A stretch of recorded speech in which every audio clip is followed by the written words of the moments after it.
हम सब महीने की ग्रॉसरी खरीदते हैं और ग्रॉसरी खरीदते वक्त हमें कितना समय लगता है।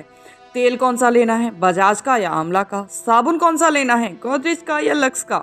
इसी तरह शैम्पू, पाउडर, बिस्किट ऐसे तमाम प्रोडक्ट्स हैं जिन्हें चुनने में हमें कितनी कन्फ्यूज़न होती है और कितना समय लगता है। लेकिन एक चीज़ जिसे खरीदने में बिल्कुल समय नहीं लगता, टाटा नमक देखा और बस रख लिया। और शॉपकीपर भी तो सिर्फ टाटा नमक ही देता है। सवाल ये, टाटा ने अपनी मोनोपोली कैसे बनाई? लेकिन इस मोनोपोली पर हमारा ट्रस्ट भी तो है ना? लेकिन टाटा तो बहुत बड़ा ग्रुप है। Tata steel, Tata Motors, Tata communications जैसे बड़े बड़े सेगमेंट्स हैं टाटा के पास। फिर नमक जैसा छोटा सा सेगमेंट क्यों चुना टाटा ने? क्या है नमक की पूरी कहानी, जानते हैं हमारी जुबानी। दरअसल नमक की कहानी शुरू होती है सन 1882 में, जब ब्रिटिश गवर्नमेंट का राज था। जो मन करता था एक्ट बना दिया जाता था। भारत के समुद्री तटों पर मुफ्त में नमक उपलब्ध है। फिर भी 1882 में ब्रिटिश गवर्नमेंट ने ऐसा ही एक एक्ट पारित कर दिया जिसमें लिखा था कि कोई भी भारतीय न तो नमक इकट्ठा करेगा और न बेचेगा। जो ऐसा करेगा ऐसी घटना सिविल क्राइम मानी जाएगी। मतलब सीधे सीधे हाथ काट दिए।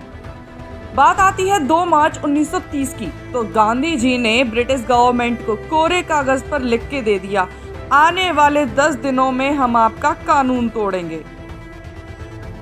उस समय भारत के वॉयसरॉय थे लॉर्ड इरविन, जो गांधी जी के स्टेटमेंट को हल्के में ले बैठे। और एक अखबार ने तो उनकी खूब हंसी उड़ाई, जिसका नतीजा उन्हें 12 मार्च 1930 को मिला, जब गांधी जी ने केवल 79 लोगों के साथ 351 किलोमीटर की यात्रा शुरू कर दी। गांधी जी चलते गए, लोग मिलते गए, कारवां बनता गया। देखते ही देखते इस लंबी यात्रा में 24 दिन बाद गांधी जी जब दांडी पहुंचे तो हजारों लोगों की भीड़ उनके साथ थी।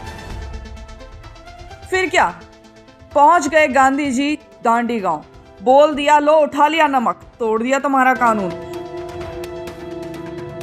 मुंबई, कराची में लोगों ने नमक बेचना शुरू कर दिया। उफ, ये क्या, ब्रिटिश गवर्नमेंट को हर्ट हो गया।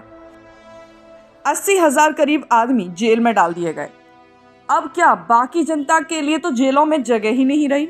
आखिरकार ब्रिटिश सरकार को झुकना पड़ा और नमक कानून हटा दिया गया। बात आती है 1947 में। सब जानते हैं आखिरकार देश को आज़ादी मिल ही गई। उस वक्त भारत में 19 लाख टन नमक का उत्पादन होता था, जो पर्याप्त तो नहीं था। उसकी पूर्ति के लिए इंग्लैंड और एडन से नमक मंगवाया जाता था। उस वक्त नेहरू सरकार ने एक बड़ी लगन से काम किया। 1953 आया और नमक उत्पादन की पूर्ति अपने ही देश में होने लगी। लेकिन नमक का कोई ब्रांड नहीं था। सन 1983 में नमक को टाटा नमक नाम दे दिया गया, जो भारत का पहला पैकेज्ड आयोडीन युक्त नमक था। 1983 में नमक से टाटा सॉल्ट बने इस 1 किलो पैकेट की कीमत मात्र 2 रुपए थी। उस वक्त दूरदर्शन के एक जिंगल ने सबका ध्यान खींचा और टाटा सॉल्ट की मार्केट में पकड़ मजबूत हो गई। शुद्धता की पहचान बन गया था टाटा नमक। जनता का विश्वास बढ़ा और लगभग 80% मार्केट शेयर्स सिर्फ टाटा नमक के ही थे उस वक्त। अब जब मार्केट है तो कंपटीशन भी होगा। सफोला, निरमा और आशीर्वाद जैसे तमाम मशहूर ब्रांड्स मार्केट में आए, लेकिन कोई भी टाटा को टक्कर नहीं दे सका।